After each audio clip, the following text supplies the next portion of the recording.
What if I told you that all corporations are actually just one giant mega corporation? And I'm not talking about metaphorically. And I'm not talking about BlackRock.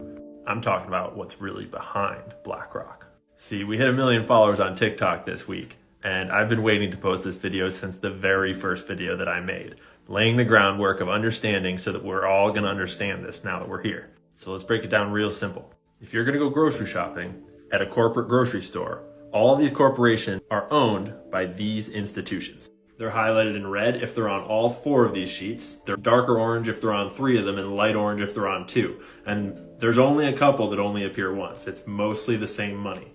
But we go deeper. If you go for the biggest tech companies, it's basically the exact same list for all 4 of these. That would be Vanguard, BlackRock, State Street, Fidelity, T. Rowe Price, Geode, which is similar to Fidelity Associated, JP Morgan, Morgan Stanley.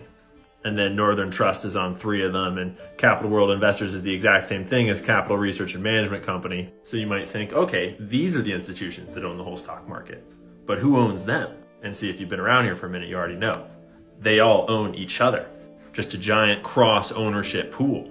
And this is where it gets really interesting. Because see, way back before I'd even posted a single video, I was sitting in my office reading this report from an anonymous user on Reddit. And he had noticed the exact same thing that I'm talking about right now. And he wrote a program to put all that data into a visualization so we can see who owns who. And I'm about to show you what he figured out. Let's take BlackRock, for example.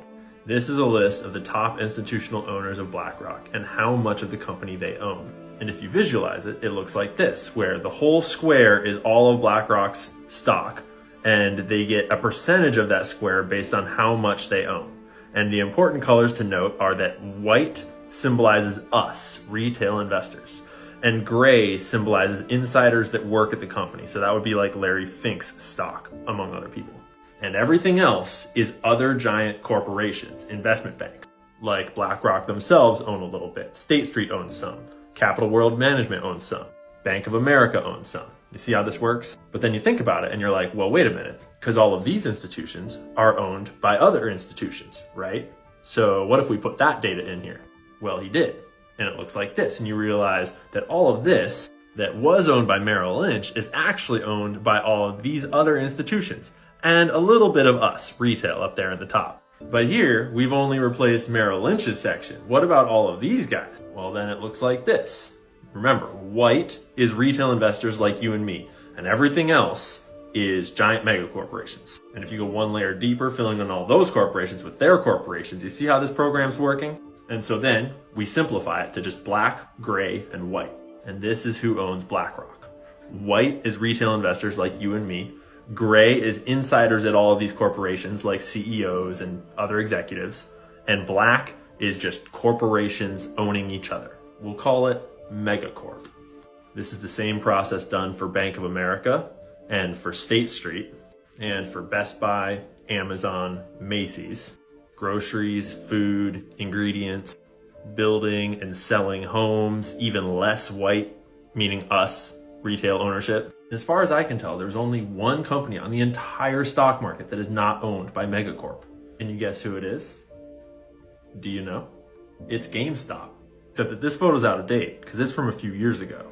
It probably looks more like this if you believe the public info, which is a big if. But more on that another time. This is not a video about GameStop. This is about Megacorp. Because see, when all of the owners own each other, all of their interests are aligned. BlackRock wants State Street to do well because State Street wants BlackRock to do well because they both own each other. So who is the real final boss behind all the money? Well, isn't that the $1 million question? And ever since I've been asking those more important questions, my follower growth went from this to this. So you're not going to find those answers on this channel. You're going to have to go follow me in other places. All I'll say for now is that the next time you buy a product from a corporation like Nike or Costco or Best Buy or Amazon or any of these corporations, you're buying it from the mega corporation. They're all owned by the same big money. And it's all one big siphon, just vacuuming money out of our pockets up to the people on top. We'll make another video about how exactly they do that shortly. For now, I just want to say a huge thank you to everyone that is here and here and here. Your support means the world to me, and it allows me to do this work to help support small businesses and help look for like the truth of what the heck's going on in this world. For all you guys that have been here since the beginning, you are legends. I notice you in the comments. I see you. I appreciate you, even if I don't get to as many comments and as many DMs as I used to. For all the people that have helped me do the digging, that have given me tips, that have collaborated along the way, I love you. You're amazing. Please never stop being curious. Do your own research. Don't trust the government, and get ready for a lot of censorship in 2024. So the very first video I ever posted on my page back in May of last year was about who owns everything. It only took us 8 months, a couple hundred videos, and 1 million followers to get right back to the exact same question. Who owns everything?